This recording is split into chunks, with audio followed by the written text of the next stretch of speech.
était une fois un magicien d'Afrique, un magicien célèbre par ses sorcelleries.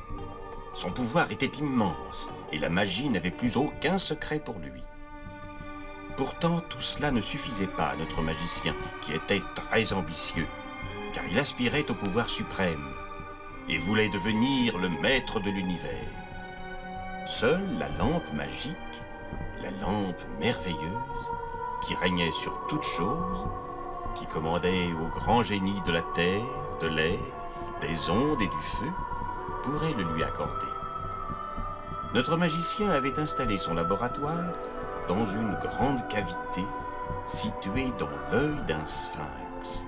Et là, en compagnie d'un hibou, fidèle compagnon, il ne cessait d'invoquer tous les génies et en particulier le génie de sa boule de verre. Sur l'eau, sur la terre ou le feu, je te veux. Écoute-moi, magicien. Je vais te dévoiler le secret.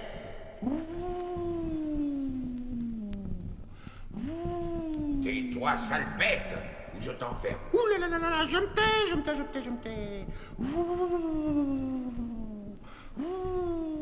Maître des ténèbres, je t'appelle. M'entends-tu?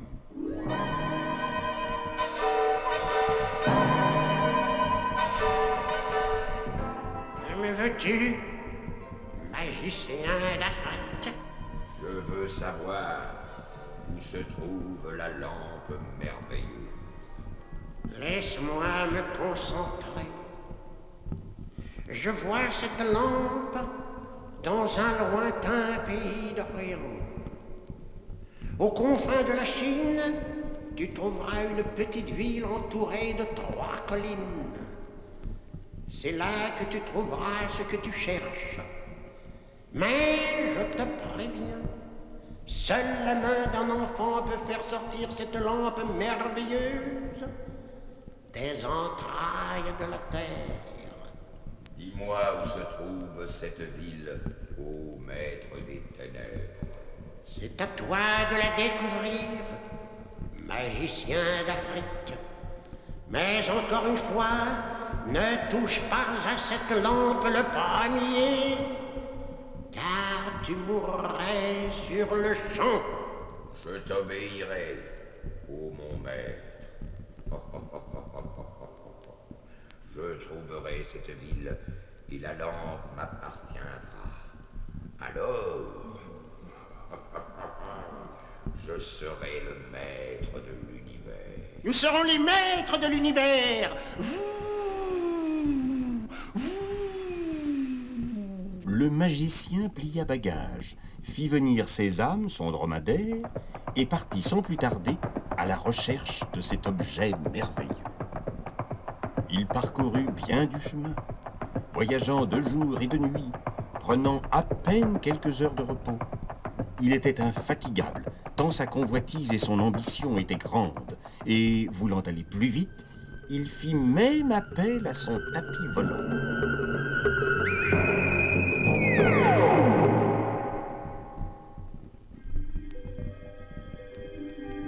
Un jour, enfin, il découvrit la petite ville aux 3 collines.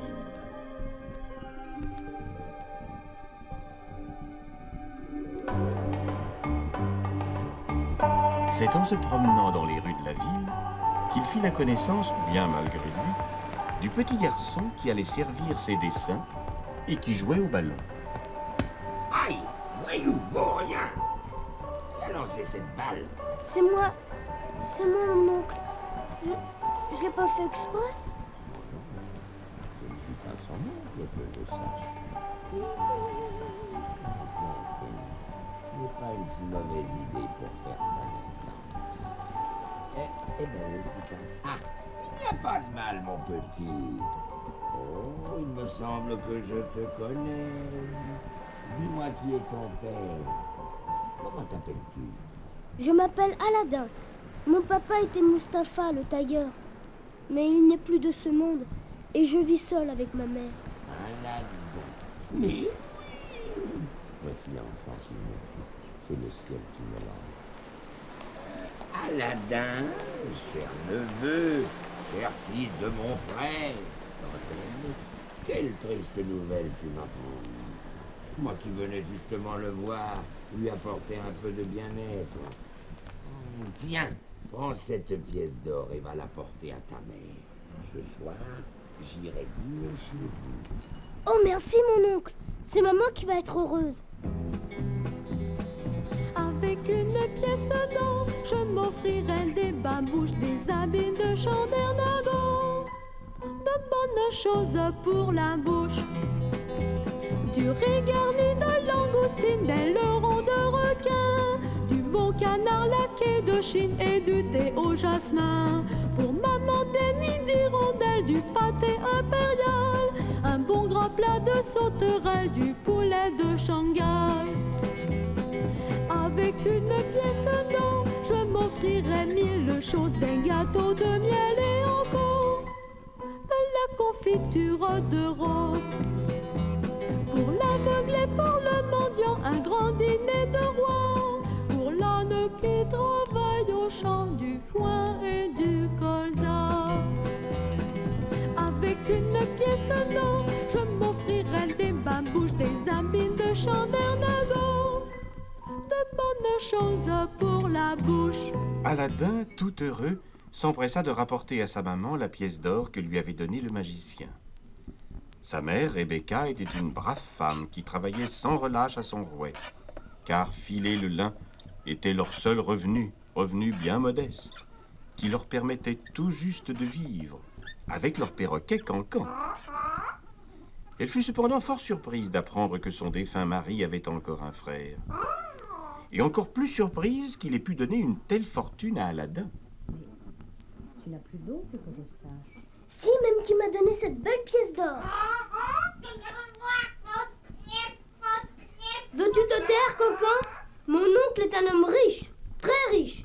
Tiens, regarde.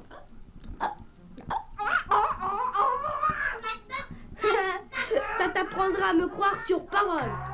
Le magicien se présenta le soir même chez la mère d'Aladin. Va donc ouvrir Aladin. Ce doit être ton oncle. Oui, maman, j'y cours. Le magicien exprima sa joie de retrouver une famille et promit de se charger de l'éducation d'Aladin. Il l'emmènerait avec lui, ils feraient ensemble le tour du monde car il avait une grande fortune et Aladin serait son seul héritier. Rebecca était à la fois heureuse et peinée d'avoir à se séparer de son fils, mais elle sut cacher son chagrin. Et c'est avec tendresse que le jour du départ, elle fit ses dernières recommandations à Aladin. Sois bien poli et obéissant avec ton oncle, Aladin. Oui, maman, c'est promis. Au revoir, maman. Au revoir, mon enfant. Commence à m'embêter cet affreux perroquet. Alors, Aladin, es-tu prêt? Oui, mon oncle. Le magicien, pour amadouer l'enfant, commença par lui acheter de beaux habits. Puis il l'emmena visiter un des plus beaux palais qui existent en ce monde, le palais de Scheherazade. Aladin n'avait jamais vu de palais et trouva celui-ci extraordinaire. Les jardins étaient remplis de fleurs rares et exotiques, et tous les animaux avaient des ailes. Soudain, Aladin aperçut une jolie fleur et s'empressa d'aller l'accueillir. Arrête, malheureux! Quiconque cueillera ces fleurs mourra sur place. Mais mon oncle, elles ont l'air si inoffensives. Et puis elles sont si belles. Avant d'aller plus loin, il faut que tu me promettes de ne toucher à rien sans ma permission. C'est promis. C'est juré. Alors, viens. Une longue marche commença. Aladin, d'abord ébloui par tant de merveilles, ne sentit pas la fatigue. Mais bientôt le paysage se fit plus aride. Des cailloux remplacèrent les jolies fleurs, et des chauves-souris les oiseaux magnifiques. Mon oncle, je crois que nous nous sommes égarés. Regarde, tout est devenu désert. Courage, mon garçon. Je veux justement éprouver ta résistance. J'ai peur. Il fait si sombre ici. Tous deux venaient d'arriver dans une grotte immense, où ne pénétrait aucune lumière. Le magicien se frottait les mains de satisfaction. Nous voici arrivés au but de notre voyage. Maintenant, ne bouge plus. Dans l'eau, sur la terre ou le feu, je te veux.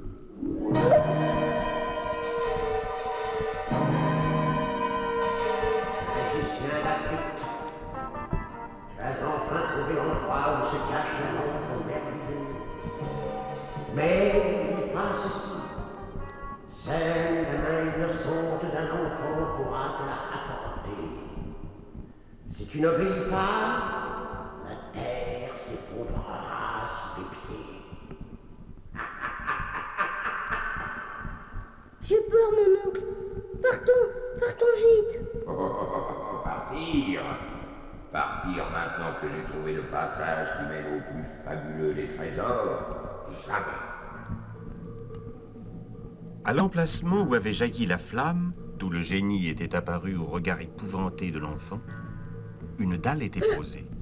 Aladdin essaya de la soulever à plusieurs reprises, mais en vain. Celle-ci était beaucoup trop lourde pour ses forces. Tiens, prends cette bague. Elle a le pouvoir d'ouvrir toutes les portes. Si tu prononces par 3 fois le nom de ton père. Mustapha, Mustapha, Mustapha. Oh, c'est incroyable!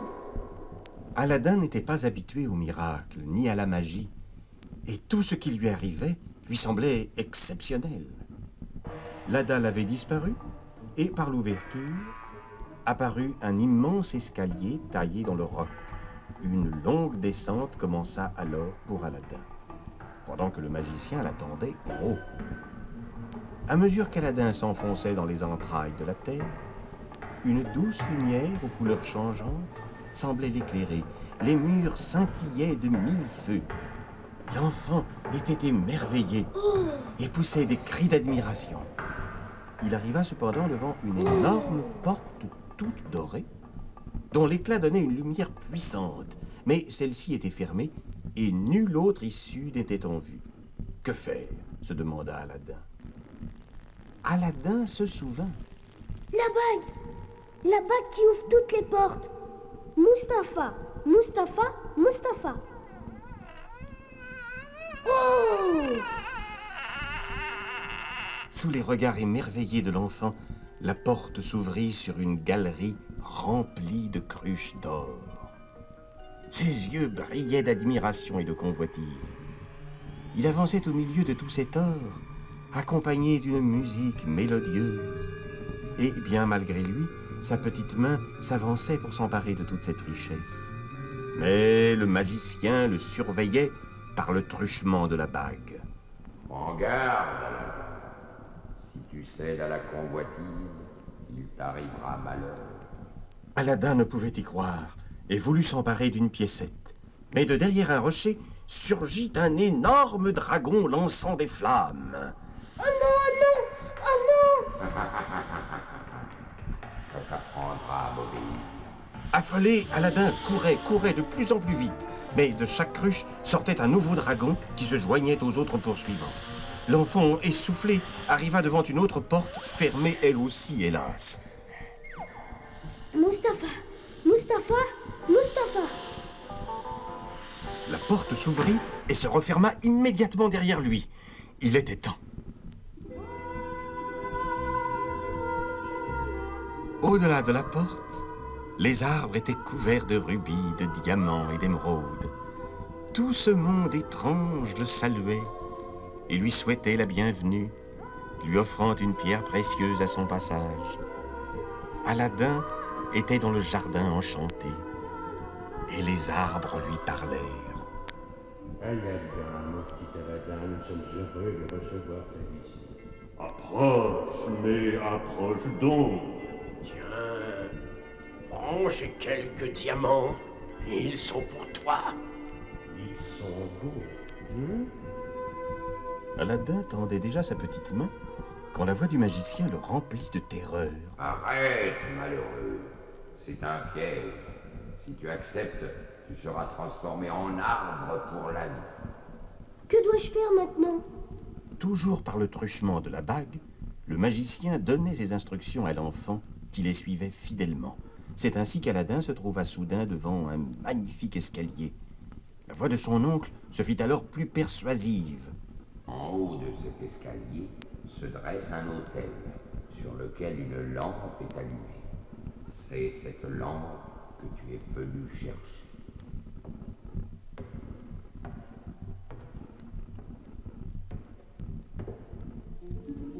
Aladin découvrit alors la lampe merveilleuse, dont la petite flamme dansait.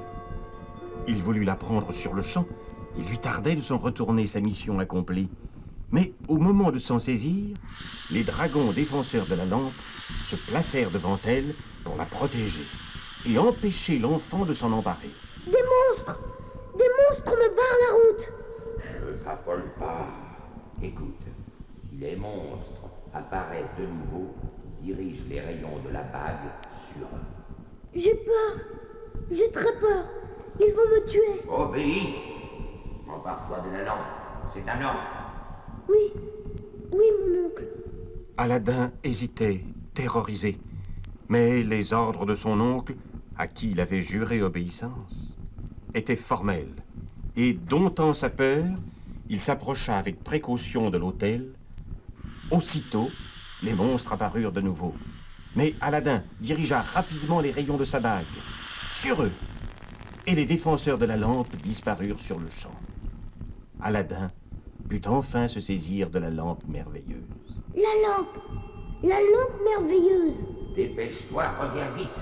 Tu n'as plus rien à craindre. La lampe te protège. Serrant la lampe dans ses bras, Aladin fit le chemin de retour sans incident. Le magicien avait dit vrai. La lampe le protégeait. En quelques instants, il se trouva dans l'escalier où son oncle, penché sur l'ouverture pratiquée dans le roc, l'attendait avec anxiété. C'est toi, Aladin. Oui, mon oncle. Je t'apporte la lampe. La lampe merveilleuse. Donne-lui cette lampe. Quand j'aurai cette lampe, j'enfermerai Aladin dans cette grotte pour toujours. Sors-moi d'ici. Ensuite, je te donnerai la lampe. C'est promis. Non. Donne-moi la lampe, sinon je t'enferme. Petite lampe, sauve-moi. Je t'en prie. À peine ces paroles furent-elles prononcées qu'une immense flamme jaillit, atteignant le magicien, qui, penché, tendait anxieusement les bras vers l'objet tant convoité. Pris de panique, il eut juste le temps de repousser la dalle afin d'échapper à cette langue de feu et de partir en courant, laissant Aladin enfermé dans la grotte. Maman! Maman! Viens à mon secours! La bague! La bague! Je suis sauvée! La bague qui ouvre toutes les portes! Mustapha! Mustapha! Mustapha! Tu m'as appelé, Aladin. Ô mon maître, ordonne et je t'obéirai. Je veux que tu me ramènes sur le champ auprès de ma mère. Oh!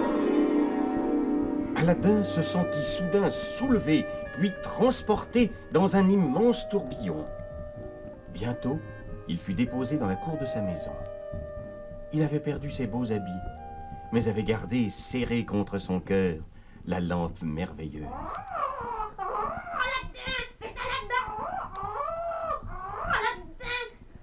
Aladin, mon fils, qu'est-ce qui t'arrive? Où est passé ton oncle? Ne parle plus de mon oncle. C'est un menteur. Il n'est pas le frère de mon père. Que dis-tu là, mon enfant? Aladin raconta à sa mère comment ce méchant homme l'avait enfermé dans une grotte toute noire, mais, fort heureusement, un génie était venu le délivrer. Mon pauvre petit, j'ai donc failli ne plus te revoir. Oui, mais je ne regrette rien, car j'ai vu des choses magnifiques. Aladin décrivit le jardin enchanté, avec ses fleurs magnifiques, les arbres remplis de diamants, de rubis et d'émeraudes, et surtout cette galerie avec ses cruches remplies d'or. Des pièces d'or? Et tu n'as rien rapporté? Nous en avons tellement besoin.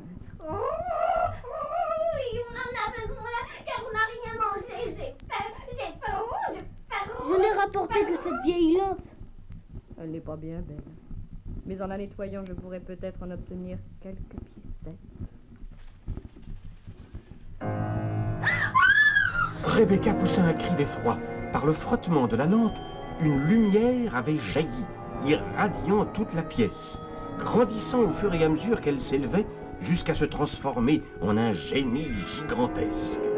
À l'apparition de ce génie, Rebecca tomba évanouie.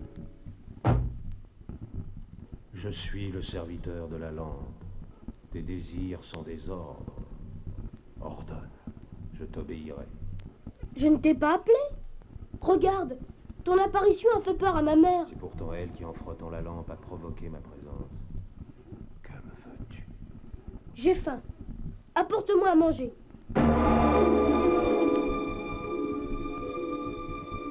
Aussitôt que l'ordre fut donné, le génie de la lampe disparut. Et un énorme plateau chargé de mets délicieux vint se poser au centre de la pièce.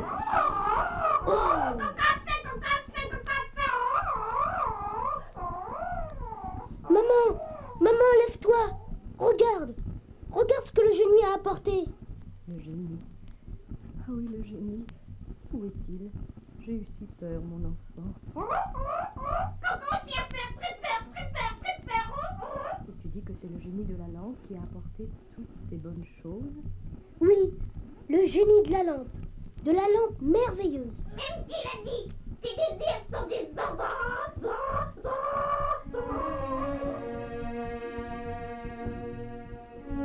Quelques jours plus tard, il ne restait plus trace du magnifique festin que le génie avait procuré à la petite famille d'Aladin. Seuls les plats récurés avec soin brillaient d'une étrange lumière. Rebecca avait repris son rouet et travaillait jour et nuit afin d'aller au plus vite vendre le lin au marché. Aladin se désespérait de voir sa mère travailler si durement. Il eut soudain une idée.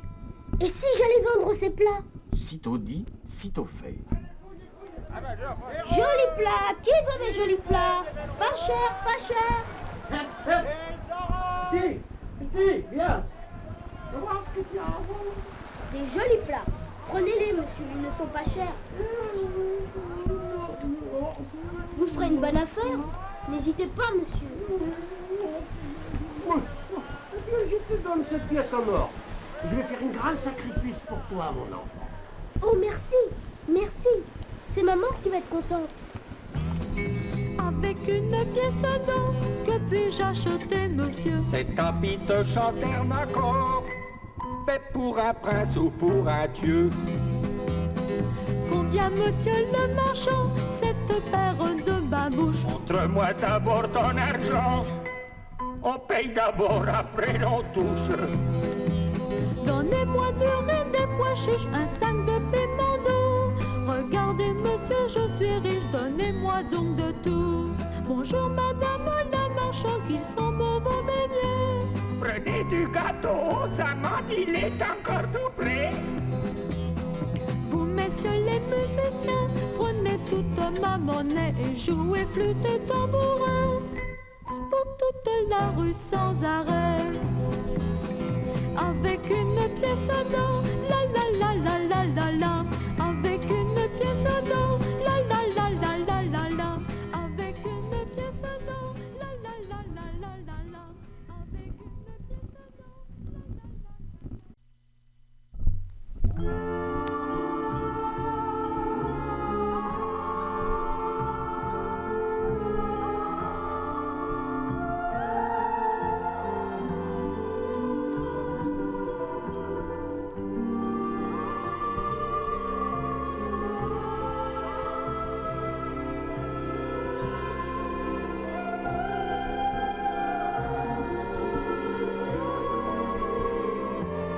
Bien des jours ont passé. Aladin est devenu un grand et beau jeune homme. Sa mère, Rebecca, depuis bien longtemps ne file plus le lin.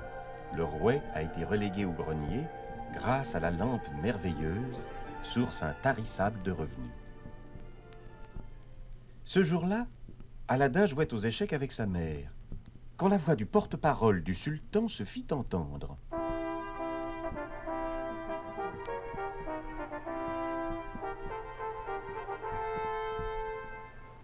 Par ordre du grand vizir, vous êtes tous priés de regagner vos demeures.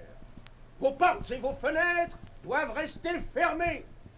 Interdiction formelle de regarder dans la rue par où doit passer son Altesse, la princesse Badroul Boudour, fille de notre honorable sultan, qui doit se rendre au bain ce matin. Sa curiosité piquée au vif, Aladin délaissa le jeu et s'approcha de la fenêtre pour apercevoir juste à ce moment-là la princesse qui passait. Il fut saisi par la grâce et la beauté de la jeune fille et en tomba amoureux sur le champ. Oh, quelle beauté! Je n'ai jamais vu une créature aussi belle. De qui parles-tu ainsi, mon enfant? Ma mère, je viens d'apercevoir la princesse et je l'aime. Malheureux. C'est un crime de lèse-majesté qui est puni de la peine de mort. Oublie-la. Oublie-la le plus vite possible. Oublions vite la princesse baguette du boubou, badou. Ma mère, je ne pourrai jamais l'oublier. La princesse sera ma femme. Êtes-vous fou? Le grand sultan ne t'accordera jamais la main de sa fille unique.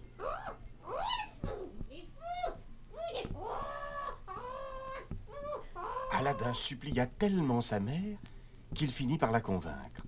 Et la brave femme, ayant obtenu audience auprès de son sultan, attendait ce jour-là avec impatience et une certaine crainte d'être reçue. Que veux-tu, brave femme? Je viens pour parler au grand sultan, mon maître. Et qui es-tu pour prétendre à une telle audience? Grand vizir, laissons parler cette femme. Mais qu'elle soit brève. Mon sultan, je suis la veuve de Mustapha, le tailleur, et j'ai un fils. Il est tombé amoureux de la princesse, ton honorable fille, et je viens te demander sa main pour mon fils Aladin. Le sultan et sa cour ne pouvaient croire à une telle audace. Le grand vizir voulut renvoyer la mère d'Aladin, mais le sultan, voulant mettre cette brave femme à l'épreuve, lui demanda de lui présenter, comme il était d'usage pour une telle demande, son présent. Rebecca, qui avait amené avec elle une énorme potiche, la tendit vers son maître. Arrière! Arrière! Il y a peut-être des serpents à l'intérieur de ce ventre. Laisse cette femme m'apporter son présent. Avance. Mais n'aie pas peur, n'aie pas peur. Voici, éminent seigneur. Les cris d'admiration avaient jailli de toutes parts. La cruche était remplie de pierres précieuses de la plus grande beauté. Les yeux du sultan brillaient d'admiration, ceux du vizir de convoitise. Celui qui peut offrir un tel présent est digne d'épouser la princesse. Monseigneur, comment te remercier? J'accepte ton présent. Tu diras à Aladin de se présenter au palais dans un délai de 3 jours. Il sera fait selon ta volonté, Monseigneur. Ce n'est pas tout. Il devra apporter en cadeau de mariage 40 amphores remplis de pièces d'or, portés par 40 éléphants blancs, conduits par 40 serviteurs noirs. Un nouveau château devra être construit en face du mien pour les jeunes époux.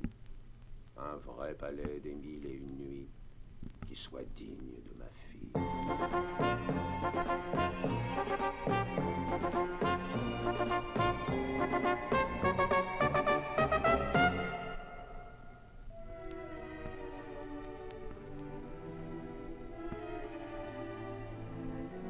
Ce matin-là, la princesse Badroul Boudour s'était réveillée de fort bonne humeur.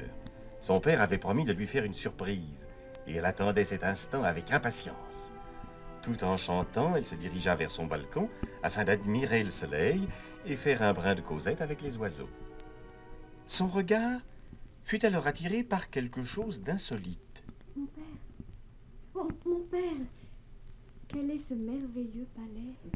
Le sultan, attiré par ces exclamations, vint aussitôt voir ce qui se passait. Le palais! Ah, oui, le palais, oui. C'est le cadeau de noces de ton fiancé. N'est-ce pas prodigieux? Mon fiancé, Mais je ne suis pas fiancée. Tu verras, mon enfant, c'est un très beau jeune homme et il est très riche. Mon père, je vous en supplie, je ne veux pas me marier. Tu feras ce que je désire. Une princesse doit obéissance à son père. Mon père, gardez-moi auprès de vous. Silence! Prépare-toi plutôt à le recevoir, car il doit t'apporter ses présents. La princesse, une fois seule, pleura doucement. Elle regardait tristement sa chambre qu'elle devrait bientôt quitter. Sa chambre où elle avait vécu de si heureux moments. Et les larmes coulaient lentement le long de ses joues, quand une douce mélodie se fit entendre. On peut avoir un carrosse d'argent, des chevaux persans et de beaux atours. On est pauvre sans amour. On peut vivre dans une tour ou dans une chaumière. L'amour vient toujours. Les pieds nus en habit de lin, une fleur à la main. Les pieds nus en habit de lin, une fleur à la main. Badroulboudour, encore sous le charme de la belle voix de son troubadour, serrait sur son cœur la rose que celui-ci lui avait donnée. Que lui était-il donc arrivé? Est-ce cela que l'on appelait l'amour? Elle n'eut hélas pas beaucoup de temps pour rêver, car déjà on venait la chercher pour assister au défilé. Une estrade avait été installée à la porte du palais et toute la cour au grand complet était déjà réunie. La foule, amassée sur le parcours, lançait des cris d'enthousiasme, admirant les 40 éléphants blancs portant des amphores remplies de pièces d'or, conduits par 40 serviteurs noirs. Ceux-ci lançaient des pièces sur leur passage. Un noir s'avança vers l'estrade, mais les gardes s'interposèrent. Garde! Laissez passer! Éminent seigneur et sultan, j'ai l'honneur de vous apporter les présents de mon maître, le grand et tout-puissant Aladdin. Oh, ce que c'est beau! Regarde, ma fille. N'est-ce pas un cadeau digne de toi? Oui, mon père. Tout ceci est vraiment très beau. Aladdin s'approcha alors de l'estrade. Illustre Seigneur, j'ai tenu ma promesse. Je te demande la main de ta fille, la princesse Badroulboudour.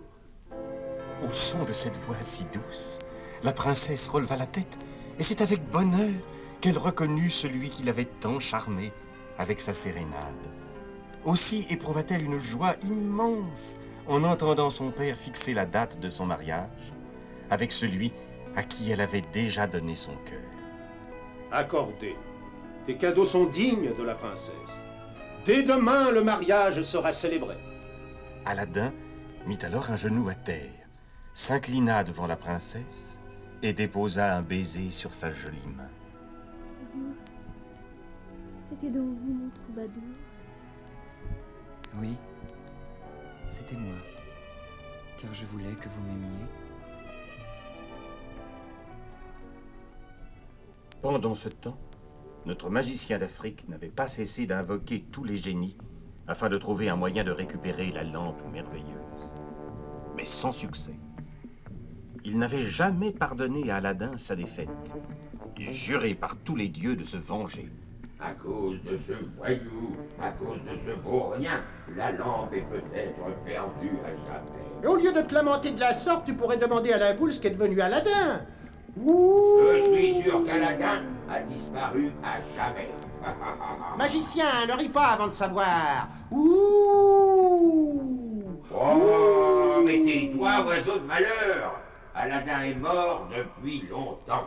Le magicien décida qu'il ferait bien, lui aussi, de consulter sa boule magique. Mais le porte-parole du sultan ne lui en laissa pas le temps.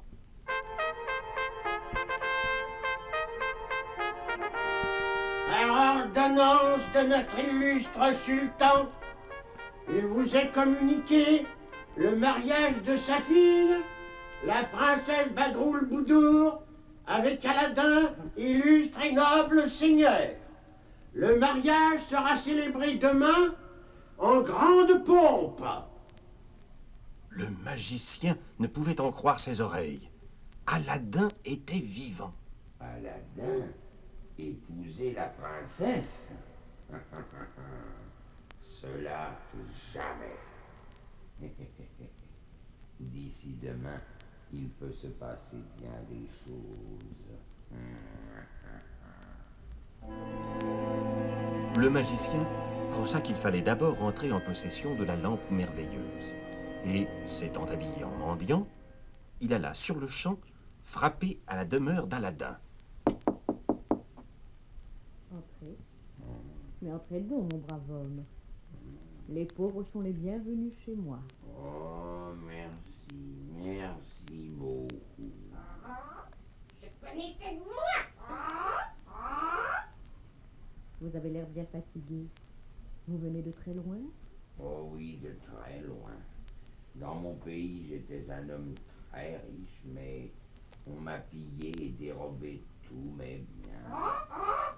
J'ai déjà vu cette tête-là, moi. Mais un jour, je retrouverai mon voleur. Oh, je crois même que je l'ai déjà trouvé. Vous l'avez trouvé? Et où est-il? C'est lui, l'ouvrage. Oh, mais qu'est-ce qu'il a, cet oiseau bavard? On fait la lampe merveilleuse. Trop tard! Le magicien venait de s'emparer de la lampe merveilleuse et, malgré les cris de Cancan, avait réussi à s'enfuir. Dans le nouveau palais d'Aladin, tout était en fête. Les préparatifs pour la cérémonie allaient bon train. Dans sa chambre, la princesse, aidée de sa servante préférée, essayait son voile tout en chantant.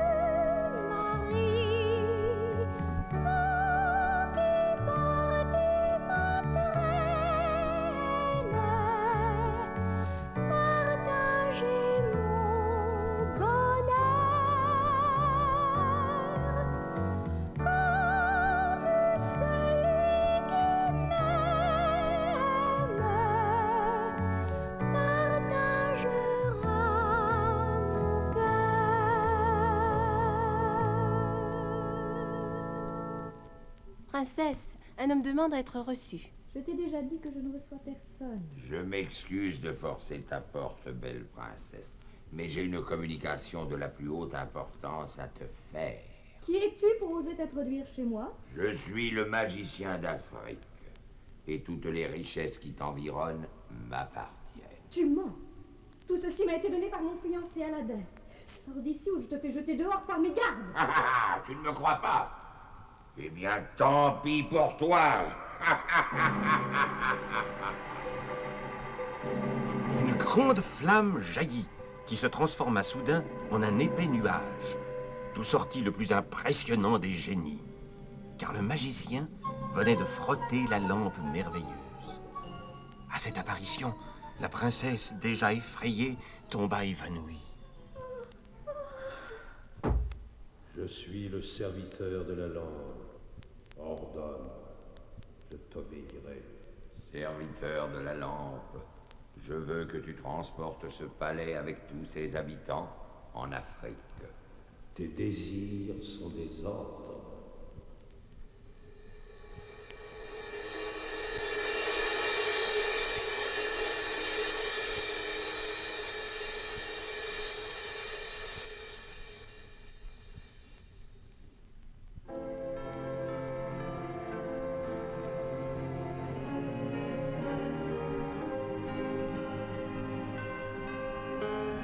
Un nouveau jour se lève, mais tout a bien changé pour Aladin.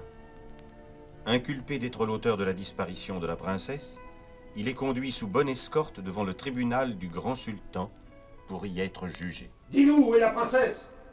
Parle! Si tu ne me rends pas ma fille sur le champ, tu seras condamné à la peine de mort. Illustre Seigneur! Illustre Seigneur, j'ignore où est la princesse, mais je jure que je te la rendrai. Ne l'écoute pas, noble Seigneur. C'est un apprenti sorcier. Grand vizir, je comprends-elle, mais le sort de la fille est entre les mains d'Aladin. Je te demande seulement 5 jours de grâce. Si au bout de ces 5 jours je n'ai pas retrouvé la princesse, je viendrai moi-même me livrer. Accordé. Et si tu ne tiens pas ta promesse, je saurai te retrouver où que tu sois.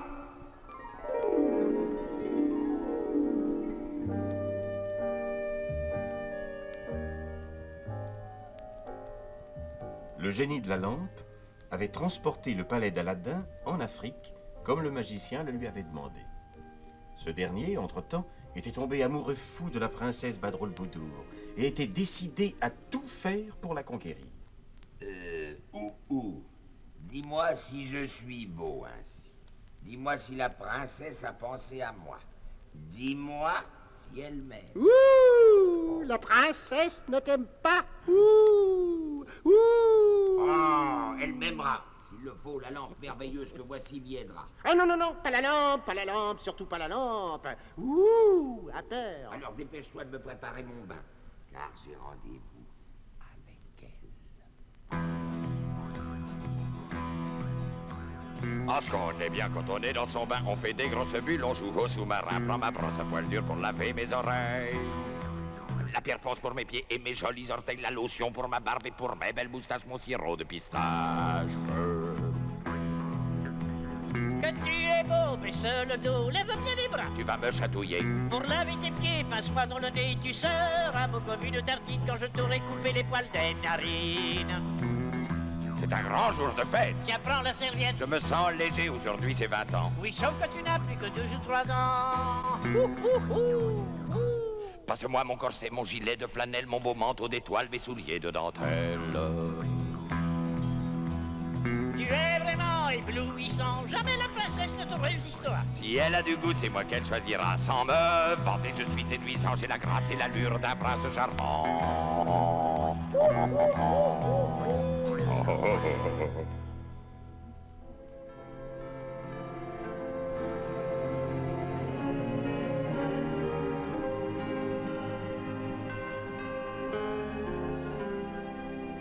Aladin avait parcouru bien du pays à la recherche de sa bien-aimée. Hélas, 4 jours s'étaient déjà écoulés sans aucun résultat. Le jeune homme était désespéré. Cette disparition tenait du miracle. Mais oui, comment n'y avait-il pas pensé plus tôt? Lui aussi ferait appel au surnaturel. Et puisqu'il y avait encore la bague que lui avait donnée le magicien, il demanderait au génie de lui venir en aide. Mustapha! Mustapha! Mustapha! Je suis le génie de la bague et de tous ceux qui la portent à l'endroit. Que désires-tu? Serviteur de la bague, je veux que tu remettes mon palais à sa place, avec tous ses habitants. Seigneur mon maître, ce que tu me demandes là est impossible. Seul le génie de la lampe pourrait le faire. Alors je t'ordonne de me transporter immédiatement à l'endroit où se trouve mon palais. Si tu n'as pas peur, monte, je t'y conduirai.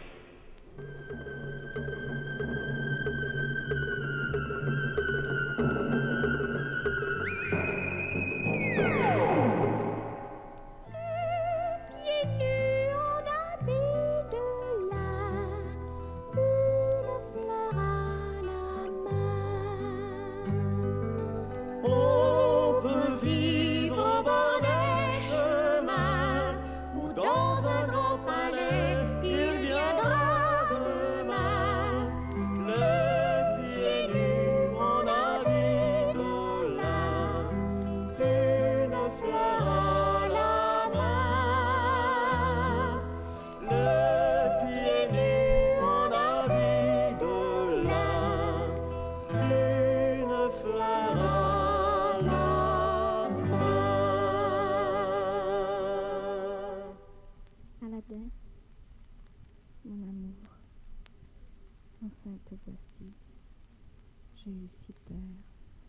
Ne crains plus rien, ma bien-aimée, car je ne te quitterai jamais plus. Ouh, veux-tu rester tranquille? Cache-toi vite, j'entends la voix du magicien. Bonjour, belle princesse. As-tu passé une bonne nuit? Hélas, non. Oh, Car j'ai fait beaucoup de rêves. Mon bien-aimé venait me chercher. tu ne t'es pas trompé, car me voici. Aladdin avait recommandé à la princesse, avant de se cacher, de demander au magicien de lui faire voir la lampe merveilleuse. Beau magicien, si j'osais, je te demanderais... Ose, ose, tu seras obéi. Voilà, j'aurais aimé que tu me fasses voir la lampe merveilleuse. La lampe merveilleuse, rien de plus facile, et pour te prouver mon amour, je vais t'en dévoiler le secret. Le magicien, fier de montrer son pouvoir, ne se fit pas prier pour montrer la lampe à la princesse, tout en lui expliquant qu'il n'y avait qu'à la frotter pour obtenir ce que l'on désirait. C'est le moment qu'attendait Aladdin pour sortir de sa cachette. Aladdin, à nous deux, magiciens. Bandit, pour rien. Gare à toi si je te prends. Trop tard, magicien, car la lampe est de nouveau en mon pouvoir. Bandit, Allez, vite, vite, ma bien-aimée, donne-moi vite la lampe. Il n'y a pas une minute à perdre.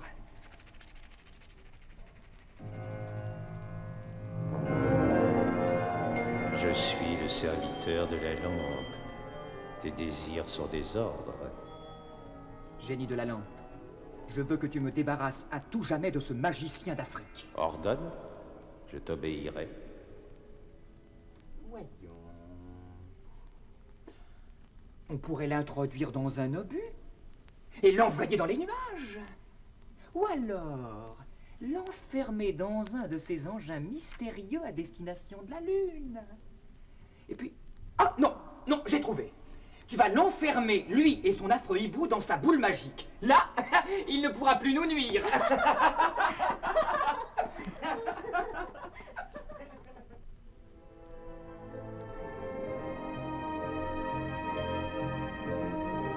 Le 5e jour arriva.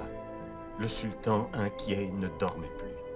Ce matin-là, comme tous les autres jours, il se dirigea vers le balcon pour scruter l'horizon. C'est à ce moment-là que se produisit le miracle. Le sultan put voir, émergeant d'un grand nuage rose, le palais d'Aladin. Et il aperçut la princesse, son enfant bien-aimé. Ma fille, ma petite fille, ma petite fille! Père, quelle joie de vous revoir! Regardez, voici Aladdin, mon sauveur. Aladdin, viens ici. Je crois que tu mérites une bonne punition. Quelle que soit votre décision, Seigneur, j'obéirai. Mon père, si vous lui infligez une punition, je veux la partager avec lui. C'est mon plus cher désir, car je veux vous marier dès demain.